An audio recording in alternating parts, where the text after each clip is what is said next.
Hello, Land.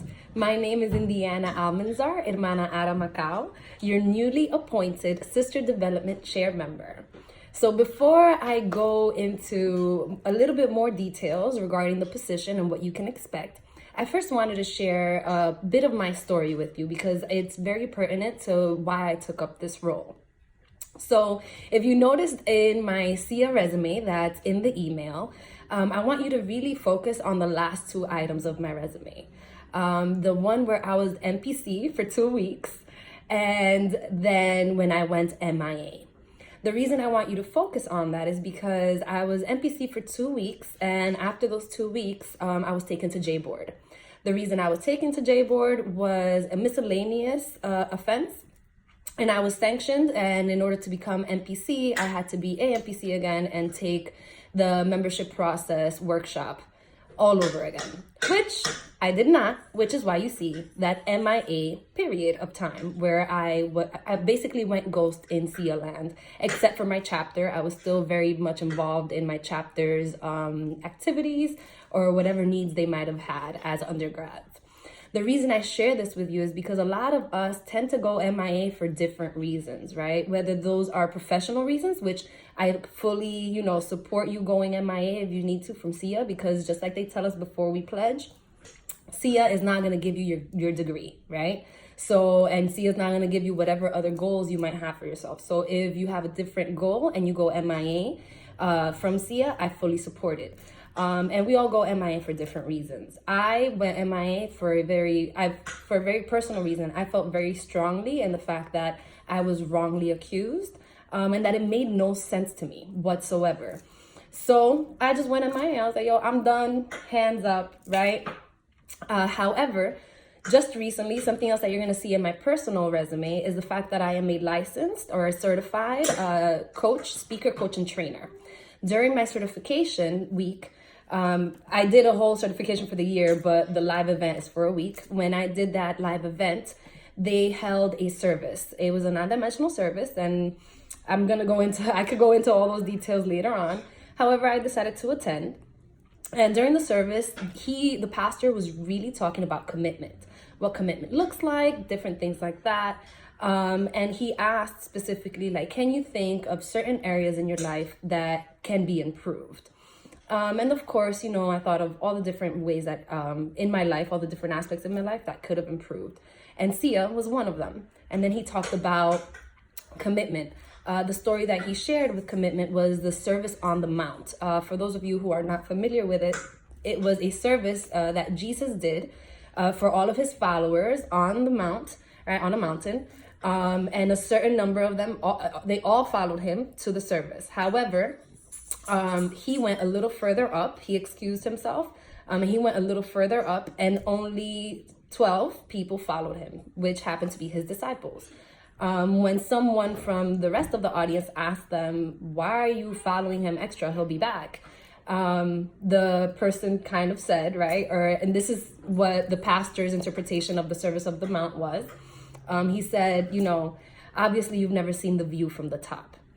The pastor went on to go ahead and explain the fact that if you are fully committed into something, you're going to give that extra mile that other people aren't willing to provide, right? And that because you go that extra mile, you're going to see extra benefits, or you're going to see that beautiful view on top of the mountain. When he said that, it hit me like a ton of bricks. I hadn't given SIA all of me, right? When you make a commitment to something or to someone, it doesn't necessarily matter what negative things might happen or what negative things that person or that relationship has in it. If someone is married and something happens, hopefully not automatically, they're not going to go get divorced, right? They're going to try different things to make it work. My question when he posed that parable was, what have I done to make my relationship with SIA work? And in reality, I didn't do anything. I stepped back, right? Yes, I did still help my chapter. However, I could have done a lot more in SIA land in order to fix that relationship, that rift in my relationship with SIA. Long story short, I'm back and I am providing what I believe is missing in our organization. I believe that as hermanas, we need certain trainings, we need certain resources, we need people to help us better ourselves. We bettered ourselves during the process. Now, what happens after the process? Which is why this position was created. So I am super excited to take this on. You can go ahead and check the email for the things that you can expect from this position. I want you all to know that there are certain aspects of this position that are only available to active hermanas. So I fully suggest that everyone that's not active yet, you go ahead and take advantage of the $60 dues that are taking place right now so that you can start taking advantage of the rest of the aspects of this position that are available, like the individual one-on-one coaching, which can be amazing whenever you're feeling stuck and you don't know who to talk to, even if it's a friend, right? Or you just don't want to talk to a friend. This is a service now available to all hermanas through my participation in NEB. Now, the different topics that you can all expect are also listed in the email, and I can go ahead and give you a deeper dive into what they'll look like. Like, so for recruitment, you will also see workshops on how to interview potential candidates, things like that. I'm not going to go full into it. If you have any questions, please email me back and I will gladly answer your questions. Now, the reason that I only have action items for undergrads currently is because we are a nationwide organization. That is a lot of sisters, right? That is a lot of volume for me to be able to handle by myself. Currently, if there are any other life coaches, certified life coaches out there, please contact me back if you are interested in taking part of this national position. We can go ahead and make this work, because anytime that I can get help, I will take it, right? And that way we can service the whole organization nationwide.